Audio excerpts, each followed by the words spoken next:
그러니까 오늘 예배하는 여러분에게 하나님의 크신 은총이 함께 있기를 원합니다.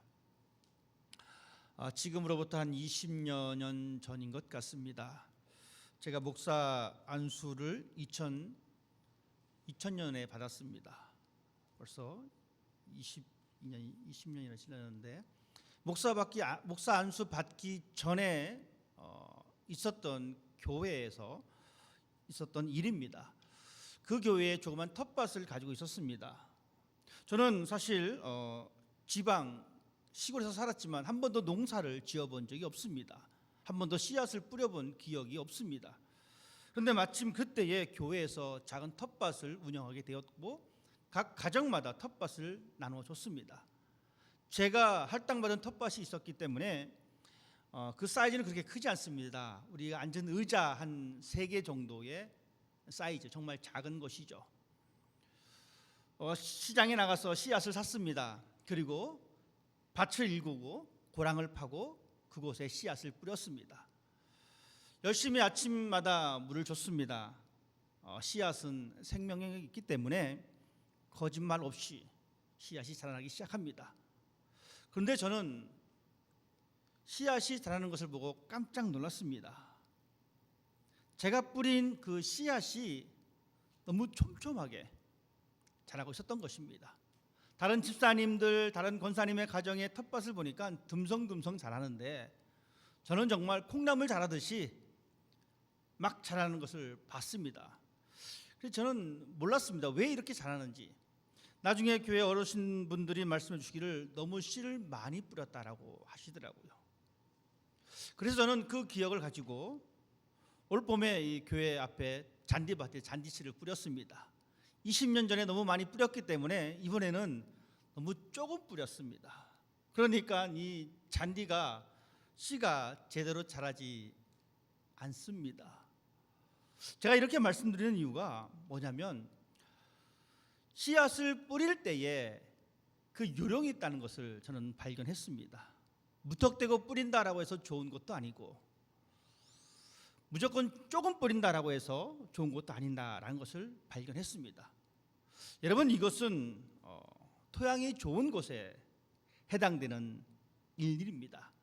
그런데 우리가 오늘 이 시간 생각할 것은 예수님의 비유이고 오늘 본문의 말씀은 4가지 땅에 떨어진 씨앗에 대한 예수님의 비유입니다.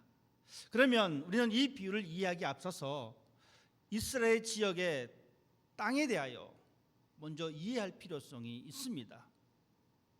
미국이나 한국 땅은 참 비옥합니다. 그래서 밭을 일구고 그곳에 씨앗을 뿌리면 정말 잘 자라는 것 같습니다. 하지만 이스라엘 땅은 그렇지 않습니다. 이스라엘 땅은 석회암으로 구성되어져 있습니다. 그래서 오늘 본문에 나와 있듯이 길가밭도 있고 돌짝밭도 있고 가시밭도 있고 이 좋은 밭도 있습니다.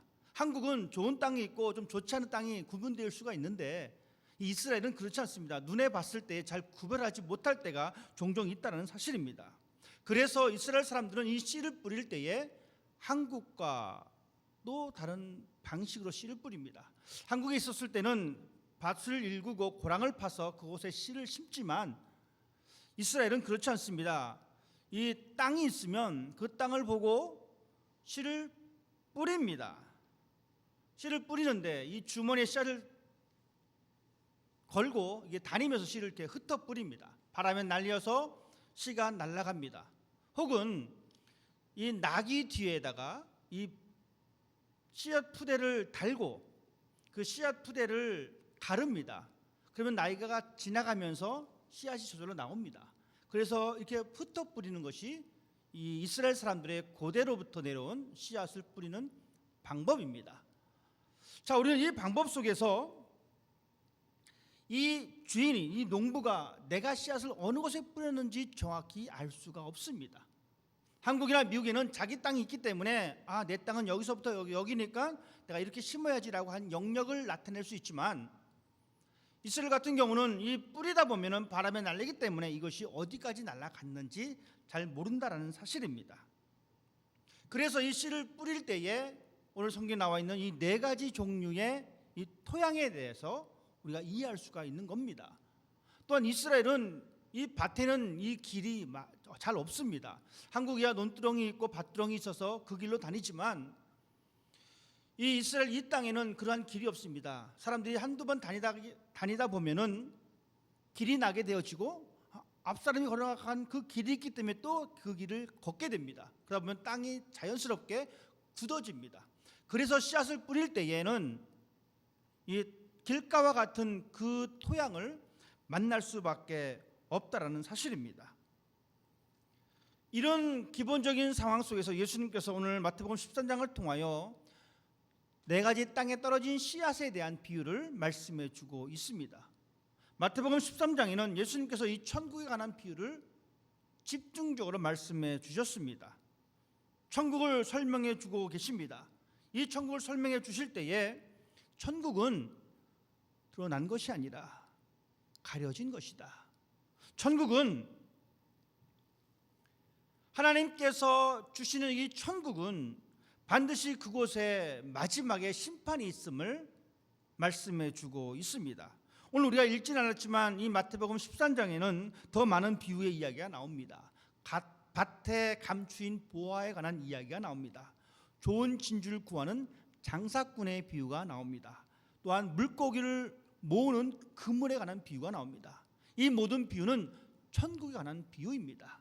이 비유를 통해서 천국은 보화처럼 정말 귀한 것이다 라고 하는 사실을 사람들에게 알려주고 있습니다. 천국은 숨겨 있음을 말씀해 주고 있습니다. 여러분, 이 말씀처럼 하나님의 나라, 이 천국은 우리의 인생의 밭에 숨겨져 있습니다. 그것을 발견할 수 있는 사람이 있고 그것을 발견하지 못하는 사람이 있습니다.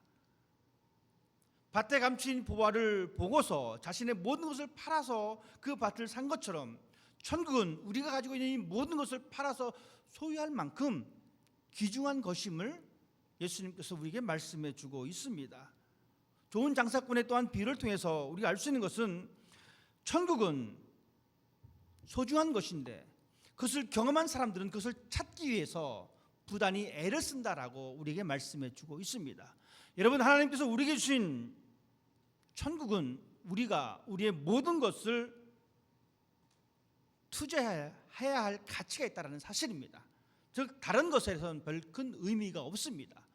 천국은 우리 인생에 가장 큰 의미가 있음을 우리에게 말씀해 주고 있습니다. 즉 우리 인생에 올인해야 할 가치가 바로 천국이다라는 사실을 말씀해 주고 있습니다. 그 천국의 마지막에 이 그물 비유를 통해서 그물 안에서 좋은 고기와 나쁜 고기를 갈라내듯이 천국은 그런 하나님의 심판이 있음을 또한 말씀해 주고 있습니다.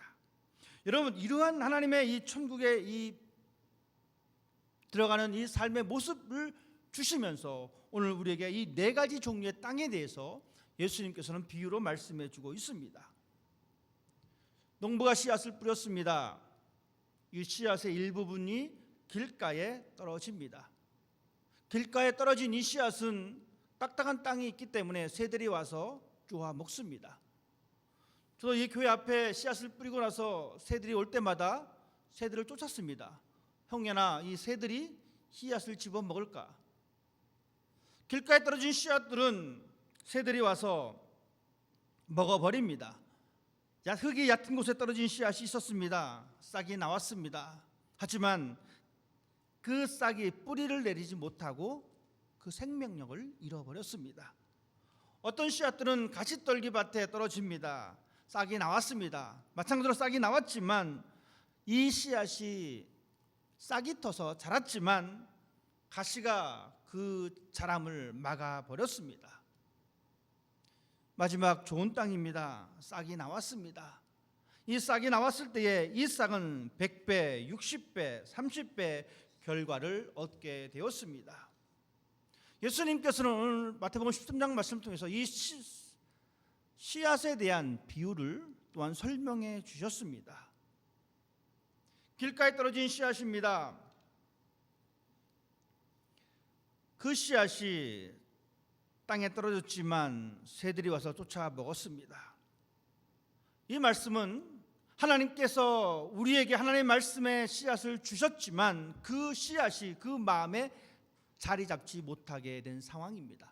악한 자가 와서 그 마음을 뺏어버렸습니다. 악한 것이 와서 그 씨앗을 먹어버렸습니다. 사단이 와서 하나님의 복음의 말씀의 씨앗이 우리의 마음에 심겨졌을 때에 뿌리도 내리지 못한 채 사단이 우리의 마음을 빼앗아 버렸습니다. 이것은 우리가 어떻게 알 수 있냐면 하나님의 말씀을, 예수님의 말씀을 배격한 사람들의 모습을 통해서 충분히 이해가 되어집니다. 고라사 지방에 예수님께서 이적을 베풀어 주셨습니다. 하나님의 아들로서 이적을 베풀어 주셨음에도 불구하고 이 고라사 지방 사람들은 예수님을 내쫓게 되어집니다. 복음이 그곳에 들어왔음에도 불구하고 악한 영이 그들의 마음을 움직여서 예수님을 배격하게 만들어 버렸습니다.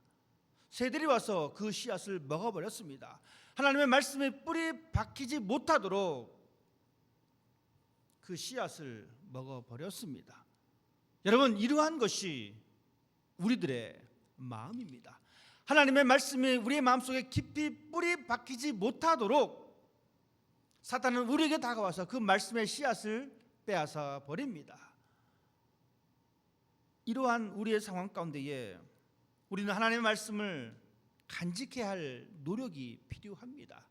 하나님의 말씀을 경청해야 할 노력이 우리의 삶 가운데 필요합니다. 하나님의 말씀을 묵상해야 하는 그 습관이 우리의 삶 가운데 필요합니다. 왜냐하면 그 씨앗이 뿌리도 내리기 전에 사단으로 말미암아 빼앗길 수 있기 때문에 그렇습니다. 그래서 하나님께서는 이스라엘 백성들을 향해 말씀하시기를 하나님의 말씀을 너희 마음판에 새겨라. 우리는 이러한 말씀을 기억하면서 하나님의 말씀을 경청하고 묵상하고 그 말씀대로 살아내려가는 그러한 삶의 노력이 우리 가운데 필요하다라는 사실입니다. 어떤 씨앗들은 돌밭에 떨어졌습니다. 돌들이 많은 그 밭에 떨어진 씨앗, 여러분, 그 씨앗 속에 생명이 싹트기 시작합니다. 아예 길가에 떨어진 씨앗들은 새들이 와서 뿌리를 내리기 전에 쪼아 먹어버렸지만 이 돌밭에 떨어진 씨앗들은 생명의 싹이 트기 시작합니다. 그러나 뿌리가 충분히 내리지 못하게 되어집니다. 예수님께서 말씀하시기를 하나님의 말씀을 받았지만 환난으로 말미암아, 박해로 말미암아 이겨내지 못한 그러한 상황이다라고 말씀해주고 있습니다. 하나님의 말씀으로 말미암아 하나님을 아버지라고 고백하고 예수 그리스도를 구주라 고백했지만 환난과 핍박이 다가오게 되자 그 신앙을 지켜내지 못하게 되어집니다. 이 신앙은 어떤 신앙이면 우리는 감정적인 신앙이다라고 생각해 볼 수가 있습니다. 인간의 감정은 변화무쌍합니다. 아침에 기분 좋았다가 점심에 기분이 다운됩니다. 그러다 저녁 되어지면 또 좋아집니다. 언제는 사람을 미워했다가 언제는 죽고 못 사는 듯 또 친하게 지냅니다. 시시각각 변하는 것이 인간의 감정입니다.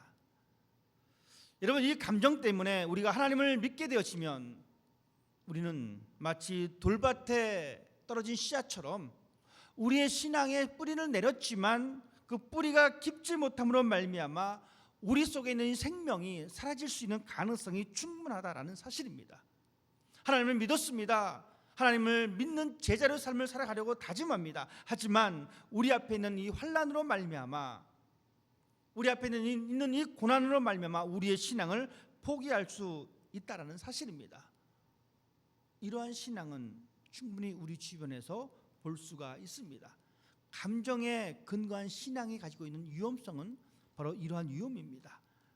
하나님의 은혜가 있을 때는 기분이 좋아서 그 누구보다도 열심히 하는 것 같지만 나에게 당장 시험과 고난이 오게 되어지자 내가 언제 그랬냐라고 하는 듯이 우리의 신앙을 쉽게 포기하는 그러한 모습이 우리 가운데에 볼 수 있음을 보게 되어집니다. 성도는, 하나님의 백성들은 느낌이나 감정이 아닙니다. 우리의 신앙은 느낌과 감정에 근거할 수가 없습니다. 우리의 신앙은 믿음에 근거하는 신앙이 되어야 합니다. 그럴 때 비로소 우리들은 하나님께서 원하시는 그 삶을 살아낼 수가 있습니다. 어떤 씨앗은 가시떨기 밭에 떨어졌습니다. 이것도 씨앗의 생명력으로 말미암아 싹이 트게 되어집니다.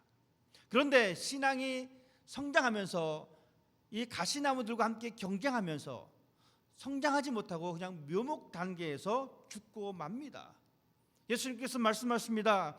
하나님의 말씀을 들었으나 세상의 염려와 유혹으로 말미암아 이겨내지 못하고 사라지는 것, 바로 이것이 가시떨기에 떨어진 씨앗의 운명이다라고 말씀해 주고 있습니다. 즉 생명력을 가지고 있었지만 그 앞에 고난이 찾아오게 되어지자, 그 앞에 환난이 오게 되어지자 돌아서는 겁니다. 미국 와서 놀란 것은 이 물건을 구입하고 쉽게 리턴한다는 사실입니다. 저는 깜짝 놀랐습니다. 가게 갔는데 어떤 사람이 먹었던 음료수 반을 리턴하더라고요. 그래서 그거 보고 아무리 리턴이 잘 됐지만 저것도 하는구나 라는 것을 느꼈어요. 모르겠어요. 저는 그 사람이 그 빈 병을 들고 줄 서 있는 것을 봤기 때문에 리턴을 했는지 안 했는지 모르겠지만 그것도 리턴할 생각을 가지고 있다는 것은 참 대단하다라고 제가 생각했었습니다. 어쨌든 우리가 하나님을 믿으면서 세상의 염려와 유혹으로 말미암아 우리의 신앙이 리턴된다는 사실입니다. 고난이 우리 앞에 있을 때에 내가 가는 그 길을 가지 아니하고 나는 이쯤에서 포기하겠다 라고 하는 신앙이 우리 속에 있는 것, 바로 그것이 바로 가시떨기 나무 밭에 떨어져서 싹이 터서 생명으로 말미암아 그것이 성장했지만 여러 가지 염려와 유혹으로 말미암아 이겨내지 못하는 그러한 모습인 것을 우리는 보게 되어집니다. 예수님께서 오병이어의 기적을 통해서 수많은 사람들에게 먹을 것을 제공해 주셨습니다. 그 다음 날이 되어서 사람들이 또 예수님께 모입니다. 그럴 때 예수님께서 이렇게 말씀하십니다. 너희들이 이 먹을 것을 보고 쫓아오느냐? 너희들에게 필요한 것은 영적인 것이다라고 말씀하시게 되어지자 사람들은 턴하게 되어집니다. 즉 예수님께 왔던 그 발걸음을 돌려버렸다는 사실입니다. 여러분, 이것이 바로 가시떨기 나무 밭에 떨어진 씨앗의 운명이요, 마치 그러한 신앙은 바로 우리가 턴하는 그러한 신앙이 가시떨기 밭에 떨어진 신앙이다라고 하는 사실을 보게 되어집니다. 예수님을 믿다가 예수님 때문에 손해를 보게 되어지면 떠나는 사람들, 우리 속에 있는 욕심으로 말미암아 내가 잃어버리지 않겠다라고 하는 그 욕심으로 말미암아 우리는 때로는 이 가시떨기 밭에 떨어진 씨앗과 같은 존재로 살아갈 때가 있습니다. 그래서 하나님은 우리에게 말씀하십니다. 탐심을 물리쳐야 한다. 욕심을 물리쳐야 한다. 왜냐하면 우리는 세상의 욕심으로 말미암아 예수를 믿다가, 하나님을 믿다가 손해가 되어지면 예수를 떠날 수 있기 때문에 그렇습니다. 이 염려가 생명의 씨를 죽이고 말았습니다. 세상의 염려가 우리의 생명의 씨앗을 죽이고 말았습니다.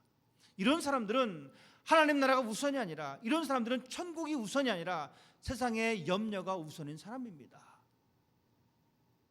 자기 스스로의 삶을 만들어 가려고 애쓰는 사람들, 성경은 이러한 생각을 단호히 배격합니다. 우리 스스로 우리의 삶을 살아내는 것이 아니라 우리들은 하나님께서 원하시는 그 삶을 살아내는 것, 그것을 하나님께서 우리에게 말씀해 주고 계십니다.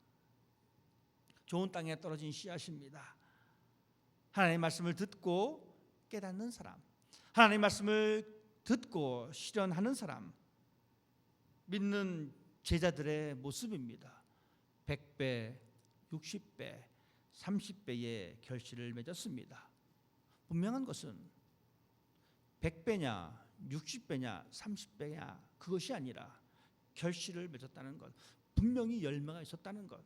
어떤 사람은 100배의 열매를 걷게 되어집니다. 어떤 사람은 60배의 열매를 맺게 되어집니다. 어떤 사람은 30배의 열매를 맺게 되어집니다. 마치 10달란트, 5달란트를 남긴 것처럼 좋은 땅에 떨어진 사람은 그 사람이 어떤 상태인지 간에 중요한 것은 열매가 있다라는 사실입니다. 오늘 본문에 등장하는 세 가지를 우리가 보게 됩니다. 씨를 뿌리는 사람과 씨와 밭입니다. 씨는 구별해서 뿌려지지 않았습니다. 씨를 뿌리는 사람은 구별해서 뿌리지 않습니다. 그냥 모든 것, 이것이 가시밭이 됐던, 이것이 돌짝밭이 되었던, 이것이 길가가 되었던, 이것이 좋은 땅이든 구별하지 않았습니다. 씨앗을 뿌리는 농부는 이 모든 것에 골고루 뿌렸습니다. 하나님의 말씀은 모든 사람에게 동일하게 골고루 제공된다는 사실을 알게 되어집니다.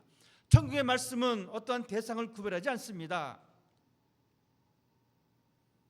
씨앗을 뿌리는 사람은, 예수님은 우리 모두에게 설령 내 마음의 밭이 길가와 같이 딱딱한 마음이 있는 그런 상태가 되었던지 간에, 아니면 내 마음속에 돌짝과 같은 상태가 되었던지 간에, 내 안에 염려와 세상의 걱정으로 가득 찬 이 가시나무와 같은 상태가 되었던지 간에, 내 마음이 하나님의 말씀을 사모하면서 간절히 기다리는 마음이 되었던지 간에, 그것은 상관하지 않습니다. 하나님의 복음의 말씀은 모든 사람에게 동일하게 뿌려집니다. 농부는 우리 모두에게 그 씨앗을 뿌려주셨습니다. 그 씨앗에는 열매를 거둘 수 있는 생명력이 있다라는 사실입니다. 씨앗에는 생명력과 잠재력이 있습니다. 그 씨앗이 밭에 떨어졌습니다. 길가입니다. 돌짝밭입니다. 가시덤불 밭입니다. 좋은 밭입니다. 문제는 땅에 떨어진 그 씨에 대한 반응입니다. 토양이 그것을 수용하는 이 반응입니다. 여러분 보십시오. 이 밭들이 점층적으로 변하는 것을 여러분 보시기 바랍니다. 길가입니다. 새들이 와서 먹어버렸습니다. 얇은 돌짝밭입니다. 그 씨앗이 조금 자라나게 되어집니다. 그런데 그 다음번에는 가시밭입니다. 그 씨앗이 더 자라게 되었습니다. 그리고 나서 최종적으로 좋은 밭에 떨어지게 됐습니다. 그곳에 열매가 맺게 되었습니다. 씨는 하나님의 은혜입니다. 씨는 하나님의 말씀입니다. 밭에 따라서 그 씨가 작용됨을 보게 되어집니다. 하나님의 말씀이 우리 모두에게 주어졌습니다. 때로는 나의 마음의 밭이 길가와 같을 때가 있습니다. 때로는 나의 마음의 밭이 돌들이 가득 찬 그 밭일 수도 있습니다. 때로는 나의 밭이 가시가 막 자라나 있는 그런 밭일 수도 있습니다. 또 나의 밭이 하나님의 말씀을 사모하는 마음으로 좋은 밭일 수도 있습니다. 그 하나님의 말씀을 수용하는 나의 상태가 어떠한가? 하나님, 지금 나의 마음의 밭이 길가와 같은 것이라면 하나님, 내 안에 생명이 싹 트기를 원합니다. 그런 사람에게는 하나님께서는 돌짝밭과 같은 그 상태, 내 마음의 상태가 지금 돌짝밭이 많은 밭이라면 하나님, 내가 좀 더 씨앗의 생명을 키우기 원합니다. 간구하실 때에 그 마음은 가시밭과 같은 그 밭으로 하나님께서 바꾸어 주십니다. 씨앗이 자랐습니다. 점점 자라다 보니까 세상의 염려와 걱정 때문에 더 이상 자랄 수가 없습니다. 내 마음의 밭의 상태가 그럴 수가 있습니다. 그럴 때 여러분, 우리는 기도합시다. 하나님, 내 마음의 상태가 좋은 밭이 되기를 원합니다. 그것이 100배의 결실을 맺든 60배의 결실을 맺든 30배의 결실을 맺든 그것이 중요한 것이 아닙니다. 열매가 맺었다는 사실입니다. 하나님은 나의 마음의 상태에 따라서 우리의 마음의 열매가 맺게 해 주십니다. 준비된 마음에 하나님의 은혜가 있음을 여러분 기억하십시다. 미리 말씀을 본문을 나누어주고 주보를 통해서 우리가 하나님의 찬송을 보게 되어집니다. 이렇게 하는 모든 과정들은 하나님, 나의 마음의 상태가 조금 더 주님의 말씀을 받기 합당한 사람으로 하나님 가기 원함입니다라고 하는 이 고백이 우리가 있기를 바라는 마음에 드리는 것입니다. 하나님은 우리 모두가 열매 맺기를 원하십니다. 하나님, 우리 모두가 하나님 나라, 즉 천국의 모든 의미를 두기를 원하십니다. 우리 마음에 밭이 씨가 들어옴으로 말미암아 생명을 또한 열매를 걷게 되기를 여러분 기대하시고 기도하십시다. 하나님의 은혜가 우리 모두에게 임하였습니다. 하나님은 우리들이 100배의 수확을 거두는 주인공이 되기를 원하십니다. 우리들이 하나님의 열매를 맺기를 원하시는 하나님의 모습임을 여러분 기억하십시다. 어떻게 내가 이 말씀의 씨앗에 반응하느냐? 듣고 깨닫는 자는 하나님 나라의 풍성함을 누리게 되는 것입니다. 그래서 예수님께서 말씀하십니다. 들을 귀 있는 자는 들어야 된다. 하나님의 말씀을 경청하십시다.